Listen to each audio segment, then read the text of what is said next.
this what they've been waiting for? You ready?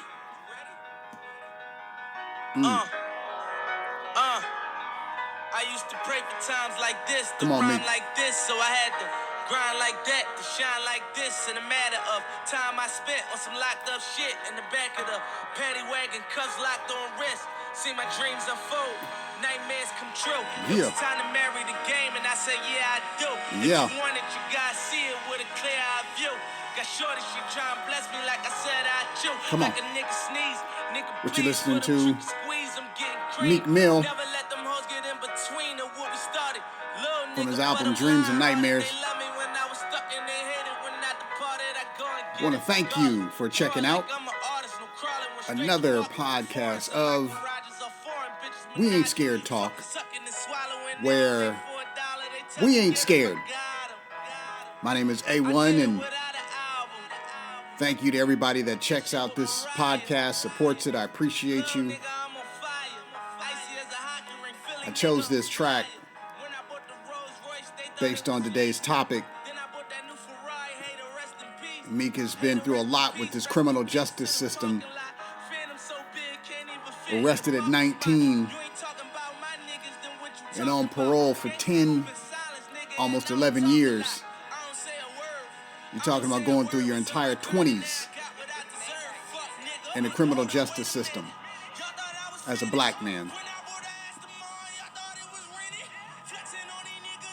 It's beyond a tragedy. It's beyond traumatizing. It's beyond acceptable. It's beyond reasonable. It's racist. And the prison industrial complex must be deconstructed and destroyed. All right. Let me turn this down a little bit here. Come back to that a little bit later. But yeah, I appreciate you guys that, hang in there with me and support this show every week. And today I'm very relaxed today.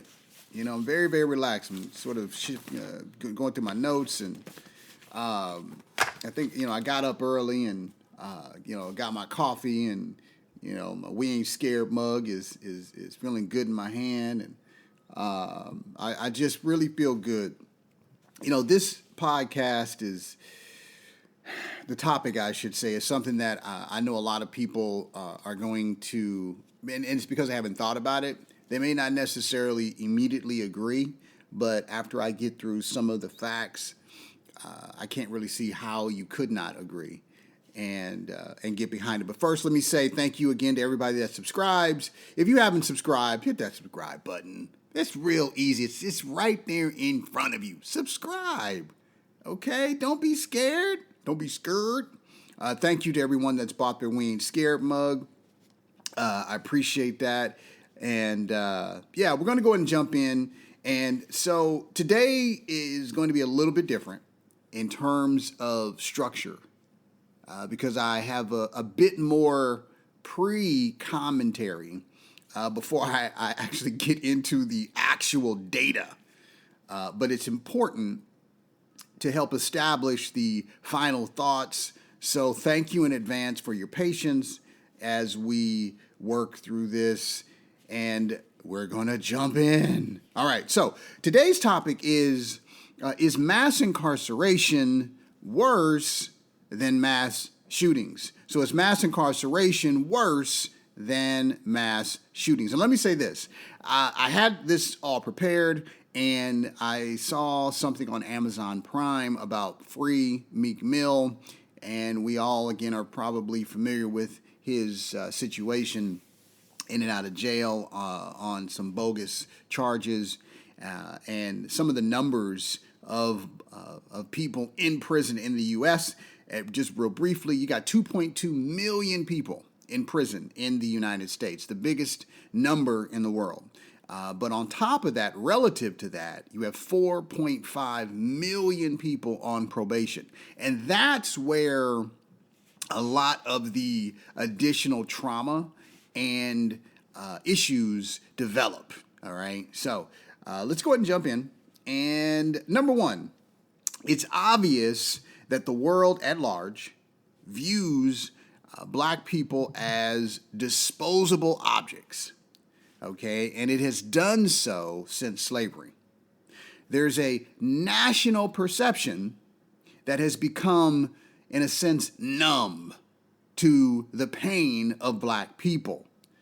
And I've said this before, our resilience to keep fighting forward as black people was not so much innate, okay, as it was forced into us as a survival technique or skill, what I call a reluctant survival tactic.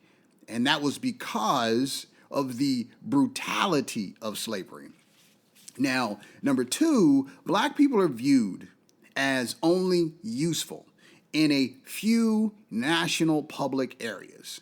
Okay, so if we can bring white or non-black people comfort by performing on stages or make them laugh or sing to them so that they feel better about life, or if we play sports so they can scream and yell for their favorite team and then make a profit, okay, a la advertisers or ticket sales or sports betting, or please them in the bedroom, just like an athlete, then they're happy. Non-black people. Black people have always been the world's caregiver. Always. Okay, by ignoring our own pain so that we can cater to the pains of others. And proof of this, again, started during slavery. And it continues to this day. The black mammy and the black wet nurse had to ignore the needs of their own children to take care of the needs of the white children and family. And when the black slave children needed a hug from mommy or daddy, they had to wait or not get it at all because the slave parents had to cater to the white slave master's family. Now, all non-black groups have, over the past 100 years, especially taken a piece of black people and not given anything back to us. The world takes everything, everything it has from us and then ignores us when we say, when can we get a withdrawal of the happiness that we have given the world freely and then also against our will? When can we get some financial respect from the world? When is the world, but specifically America, with 3 Ks, going to realize that 400 years of literally treating our black bodies like tissue paper that can be ripped apart because the non-black world is angry? When is that going to stop? This obvious abuse has become so normalized that when black people complain, we're looked at with disbelief and disdain for having the audacity to tell the abusers that they're being abusive towards us. And those same abusers want our sympathy when there is a national tragedy like mass shootings. Then every non-black group all over the world and country wants our thoughts and our prayers as they grieve and deal with a very difficult situation. Huh? What? How come black people can't get the same sense of national outrage when it comes to the things that are important to us? Like, I don't know, reparations. Or how about condemning police brutality? Either one will work, or both. So recently, as a response to the mass shootings in El Paso, Texas, Mexico said it would seek legal action against the United States because Mexican nationals were killed during the rampage at that Walmart. And then the mayor of El Paso went public about telling 45 that because of his hateful rhetoric that she believed caused the shootings, she said he's not welcome in her city. And most of the news coverage, social media posts, following the days and weeks after the shootings had the tone of, well, this is sad. The country needs to do something about gun control. This is an outrage. This is so unfair that these white men would commit such heinous acts of violence against innocent people. All these people were trying to do was enjoy their life. And then they got killed. You mean like black people that get falsely arrested and thrown in jail? Or they will say, those poor people, they didn't deserve to have their life taken from them so violently.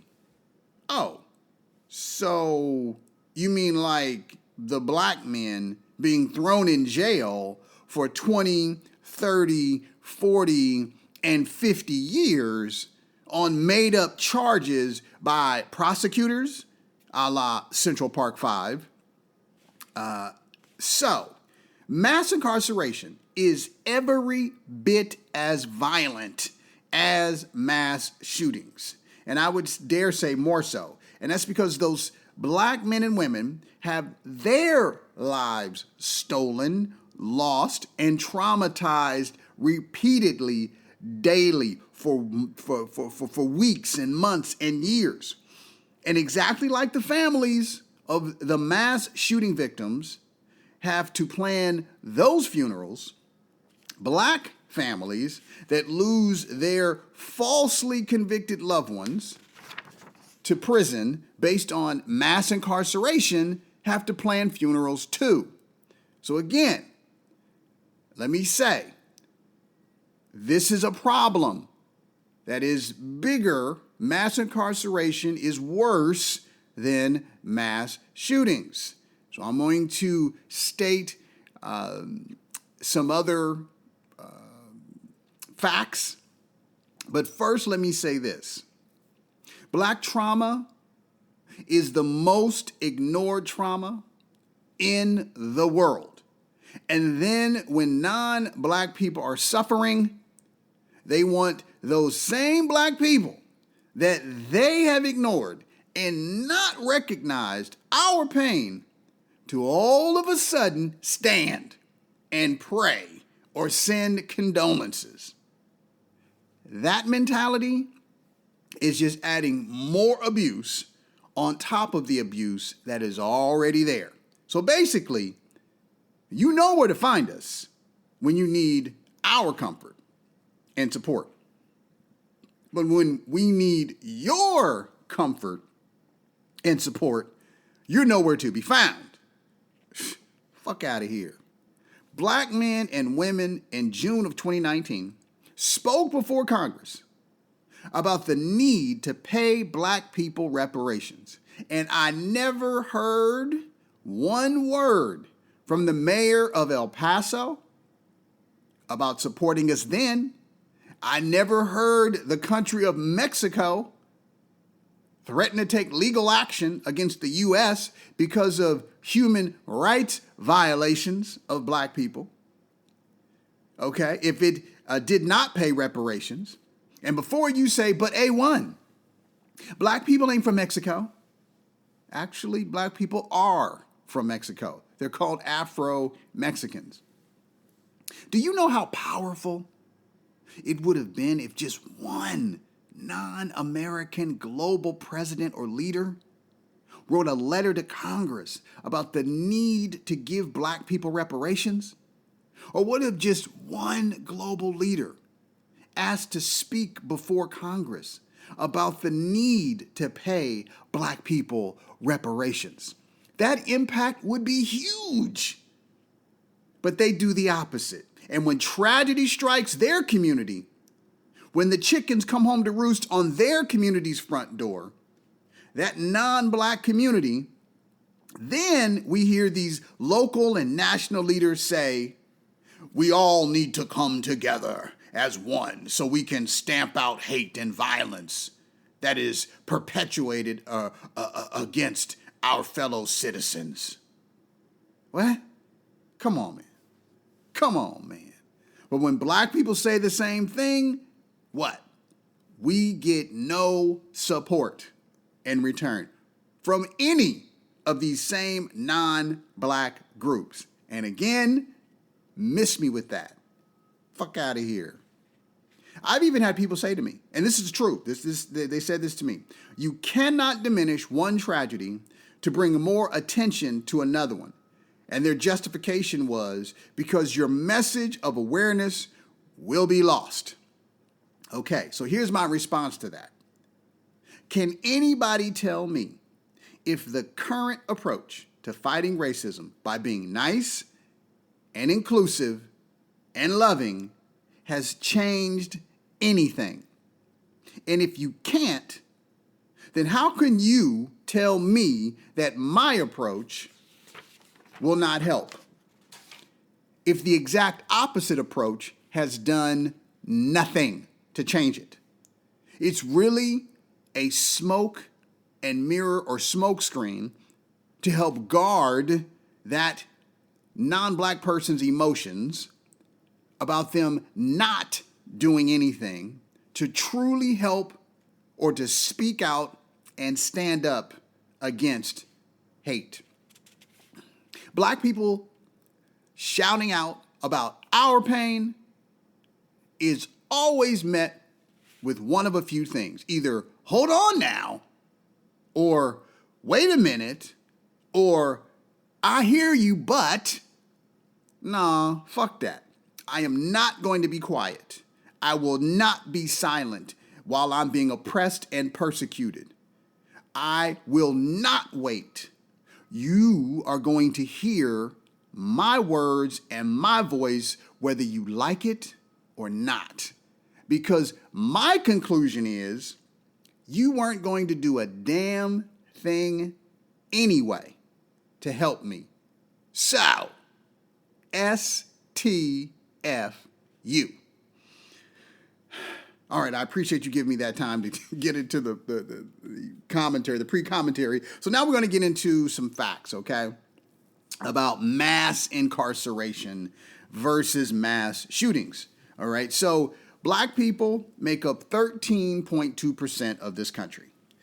But in contrast, we make up 35.4% of the prison population. So how are black people only 13% of the total U.S. population, but make up 35% of the U.S. prison population?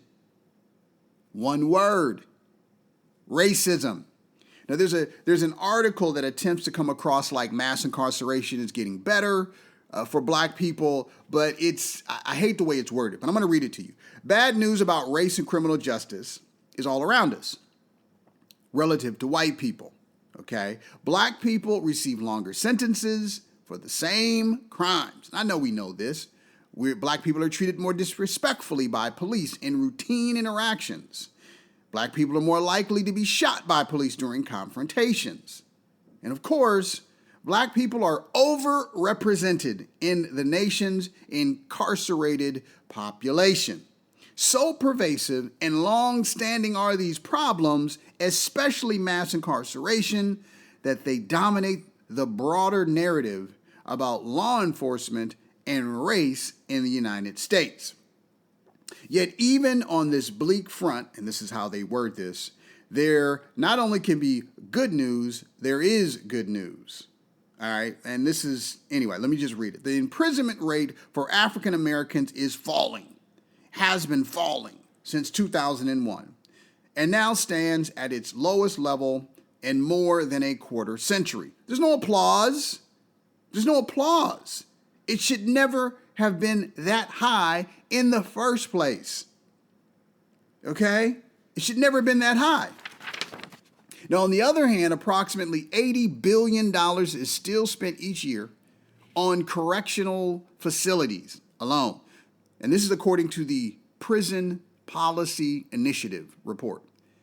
It goes on to say that it's dwarfed the $68 billion discretionary budget of the Department of Education. So we all know this is a cash cow for private prisons. And who are the cows? Poor black people in the inner city. This happens daily across America, where innocent black people are targeted and arrested and become slaves to the prison industrial complex. All right, 2016, the Prison Policy Initiative estimated that in the U.S., about 2.2, you might as well say 2.3 million people were incarcerated out of a population of 324 million people. So now let's break down the numbers, the math. 35% of 2.2 million prison inmates is made up of roughly 650,000 black men and women. And again, we only make up 13% of the U.S. So the next question is, all right, A1, so how many mass shootings have there been? So we can set them side by side. So here we go. Using this definition, one study found that nearly 1/3 of the world's public mass shootings between 1966 and 2012, 90 of the 292 incidents occurred in the United States. Okay, so using a similar definition, the Washington Post records 163 mass shootings in the United States between 1967 and June of 2019. So again, we're doing the numbers. There was an increase from 163 mass shootings, okay, from 90 to 163. So the increase of 73 shootings, mass shootings over 7 years between 2012 and 2019. Okay, only 10 mass killings if you spread it out in that 7-year window. So that's not even a blip on the radar of atrocities. So when you put those numbers side by side, 650,000 black men and women compared to 163 mass shootings. Again, it doesn't even register on the radar screen of seriousness compared to mass incarceration, which is why I will not give mass shootings any of my energy. The real outrage is how people can hear statistics like I just quoted and act like this is not a problem, like mass incarceration is not a big problem daily in the U.S. And make no mistake about it, America is currently being abused by a racist abuser-in-chief in the White House, which is exacerbating all of the above. Well, look, I know that was a lot of information to sort of absorb and to parse and to internalize, and I'm sure you have your own thoughts. And please keep that conversation going. We need it, okay? And I appreciate you giving me this opportunity. Share this with someone else that you trust, that you know. Keep the conversation going. And I want to thank you for checking out another podcast of We Ain't Scared Talk. My name is A1, and you got some good food for thought. Listen again. Tell a friend. We ain't scared. Meek Mill, glad you free. Glad you home. And if those of you that have that Prime Video, get on over there and check out that free Meek Mill or Meek Mill 5-part series on Amazon Prime. Again, thank you, and enjoy your day.